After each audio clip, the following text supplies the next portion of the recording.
Kosovans and Palestinians both struggle for recognition, but in different ways. Instead of supporting each other, their governments are opposed. Kosovo President Hashim Thaçi says, "If Kosovo were recognized by Israel, I would place the Kosovo embassy in Jerusalem." His Palestinian counterpart Mahmoud Abbas has said, "They are our friends, they are our people.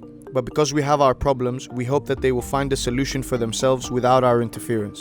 Their poor relationship is based on two key factors: Palestine's historical relations with Serbia, who is the main opponent to Kosovo's independence, and Kosovo's ties with the United States, who strongly supports Israel.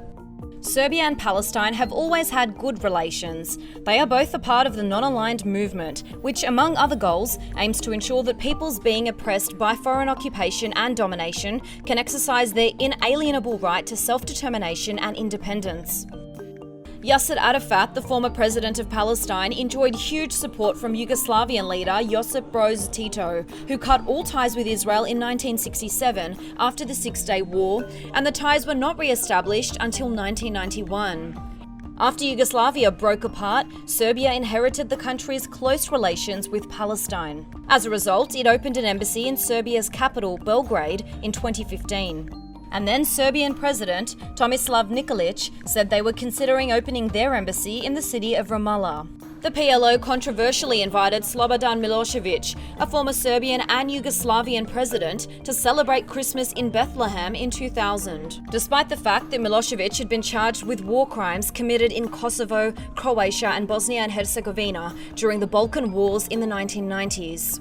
Serbia has also supported the Palestinians at the UN. For instance, it voted to reject the US decision to move its Israeli embassy to Jerusalem, whereas Kosovo's president has said that if his nation could vote at the UN, it would have supported President Trump's decision to move the US embassy to Jerusalem. From the Kosovo side, I think supporting Palestinians would trouble them with the United States, as we know that the United States is the country that backed Kosovo and Kosovo independence.